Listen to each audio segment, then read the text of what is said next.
qaysi turdagi operatsiyalarni qilasiz? Hozirgi kunda deyarli operatsiyalarni laparoskopik usulda bajaryapman. Qorin bo'shlig'idagi 70-80% operatsiyalar laparoskopik usulda bajaryapman. Sababi laparoskopiya shunaqa yaxshi narsa ekanki, insonga kam tan jarohati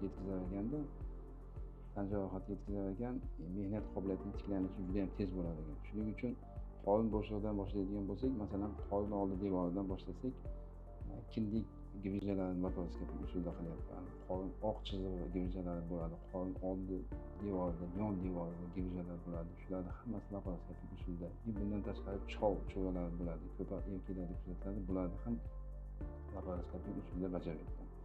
Xo'p, bundan tashqari qisilongach diafragma gvijalarini laparoskopik usulda bajaryapman. Ilgari bu operatsiyalarda katta hajmda kesib, qorin bo'shlig'iga tushib, o'sha amaliyotlarni bajarilardi. Hozir unaqa qilinmayapti. Bu amaliyotni deyarli bizning viloyatimizda ham yo'lga qo'yildi. Shuni laparoskopik usulda bajaryapmiz. Kasallarga juda ham yaxshi bo'lyapti. Mehnat qobiliyati yaxshi tiklanyapti. Даже operatsiyadan keyin ertasiga o'rnidan turib bemalol harakatlanishyapti.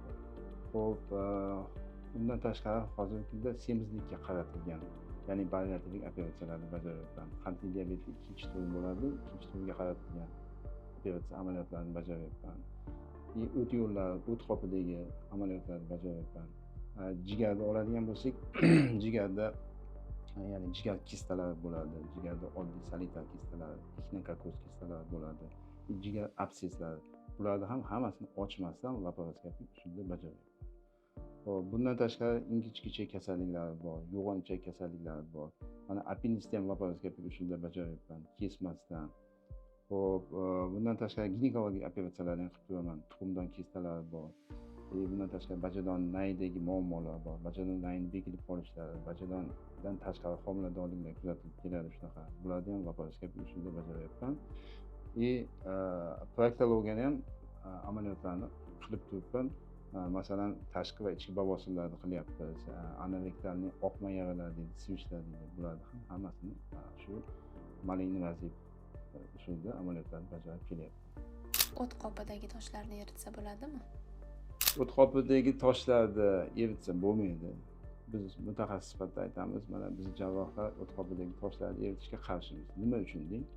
Sababi mana qabul qilayotgan dori preparatlar, giyohlar, bularda asosan tabiblar shug'ullanadi, ba'zida bizni gastroenterolog mutaxassislarimiz ham shug'ullanadi. Bu qabul qilingan shu giyohlar yoki tabletkalar o't haydovchi hisoblanadi. Natijada nima bo'ladi? Uni qabul qilgandan keyin o't qopi qisqarib, chunki o'sha o't yo'lini haydash kerak. Uni barmog'ini ichiga tushirish kerak. O't qopi qisqargandan keyin o't qopi bo'shlig'idagi toshlar bo'yniga kelib tiqiladi. Natijada pulsli bo'ladi, og'ir bo'ladi, bemor iloji va shifoxonaga murojaat qilib kelishga to'g'ri keladi. Biz bunaqa bemorlar deyarli haftada, oylarda bizga kelib turadi. Hammasini shu amaliyotlar bajarib holatini yaxshilaymiz. Shu o't tosh kasalligidan qutultiramiz. Endi o't qopida toshi bo'lib amaliyotdan qo'rqadiganlar bo'lsa, aytamanki, dieta qilib yurish kerak. Ko'p to'yib ovqat yemaslik kerak.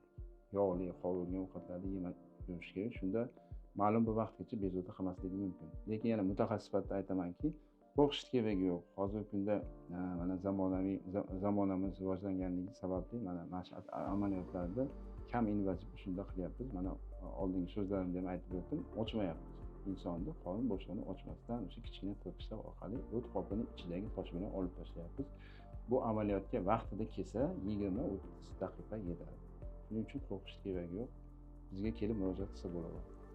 O't qopida tosh borligini his qilish mumkinmi? His qilish mumkin. Chunki o't qopida tosh borligini inson bekorga ultratovush tekshiruviga tushmaydi-ku. Kelib murojaat qilib ultratovushli tekshiruvga tushadi. Sababi shu vaqti-vaqtida qorinda damlik kuzatiladi. O'ng qobig'i ostida sal og'riq bo'lib turishi mumkin. Yegan ovqat hazm bo'lmasligi mumkin. Shu shikoyatlar bilan shunga bir aniqlik kiritib olay deb ultratovush tekshiruviga kelsa, o't qopida tosh aniqlanadi. Shu o't qopida tosh hosil bo'lganligini ilk shikoyatlari deb hisoblanadi.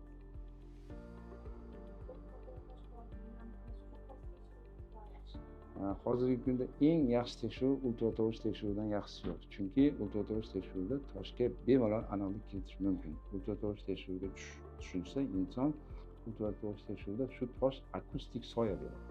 Akustik soya beradi. Shu ultratovush tekshiruvidan boshqa hech qanaqa tekshiruvda hojati yo'q.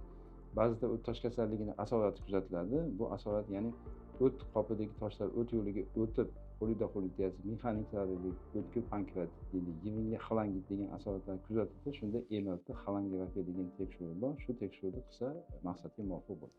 O't qopi polipi nima va u aniqlansa nima qilish kerak?